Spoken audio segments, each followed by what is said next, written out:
Do you ever feel like the problems in the world are just too big? We witness terrorist attacks, hurricanes, nuclear weapons proliferation, disaster and tragedy on an unimaginably large scale for someone from a town of 7,700 people. My project was based around a problem of equal magnitude, but something that doesn't always get the attention of, say, nuclear weapons or a war. My project was based around human trafficking. 20 to 30 million people are enslaved in the world right now.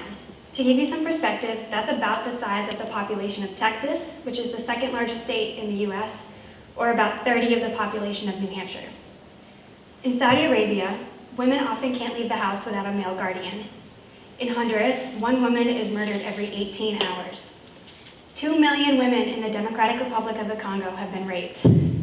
55% of the women in Yemen are illiterate because they aren't exposed to equal education.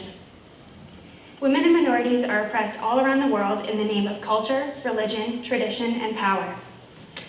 Americans are lucky, though. We're lucky enough to live under a stable government with, for the most part, separation of church and state and a strong economy. This allows for relative equality and a lower percentage of human rights abuses. Non-secular governments, however, and strict traditional interpretations of the holy texts, along with rigid cultures, are a breeding ground for human rights violations. Cultures that are unwilling to adapt to modern life often can't let go of prejudiced ways that create a hostile environment towards women and minorities. Religion, too, is a huge factor that contributes to human rights violations.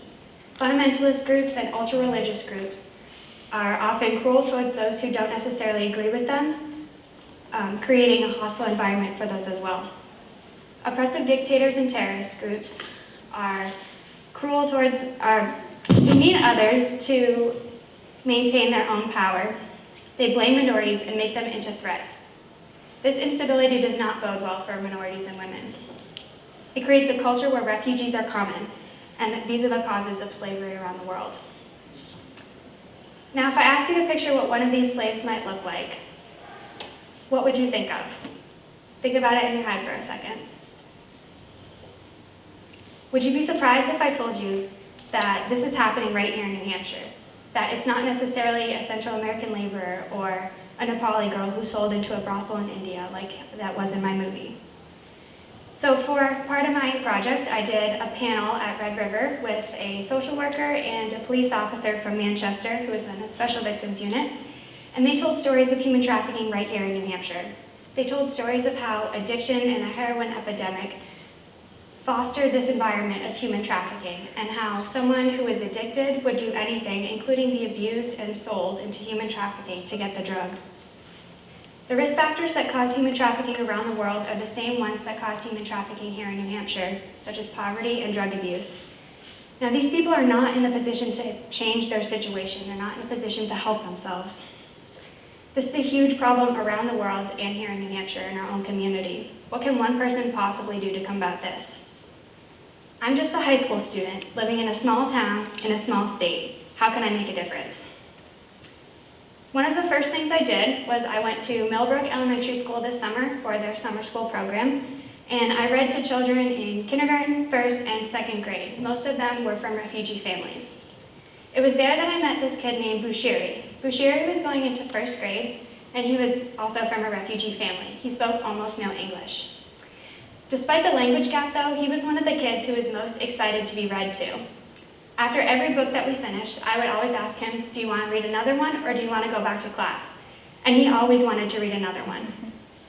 Despite not being able to understand most of what I was saying, he was still so engaged and so active in participating. He is one of the people who has experienced higher risks of human trafficking. He is experiencing the things that will put him at risk. His family had to take him out of his home, which they deemed so dangerous that they were willing to risk everything and go to a foreign country.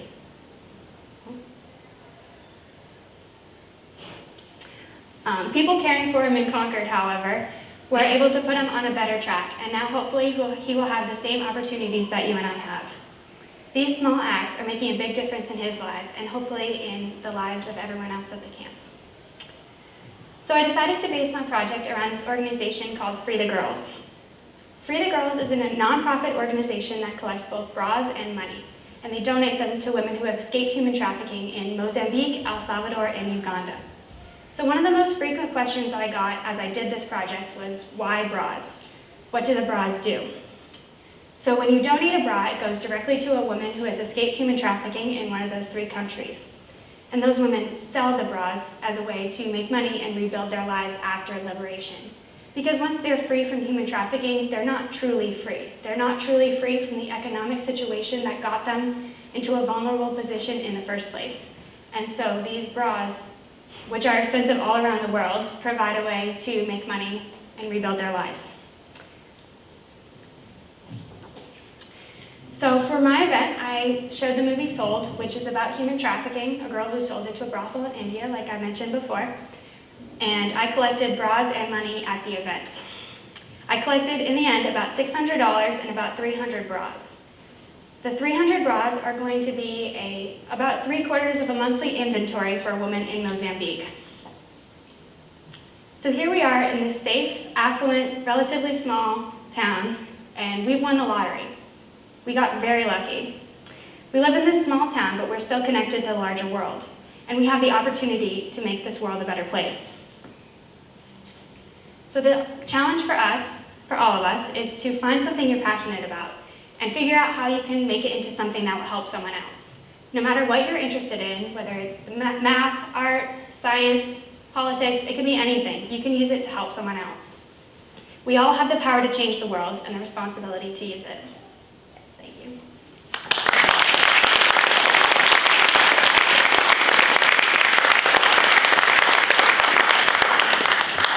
Are there any questions? Thank you. What was the hardest act for you to gauge? Like, what was like the most shocking to you? The most shocking, it was just mostly to find out that there was human trafficking going on in Concord. Really, that was kind of hard to hear. Because you don't think about that when you think of Concord. You don't think it's a necessarily violent place. You don't think it has a lot of crime. It's weird to think of something like that going on in your community. Anyone else?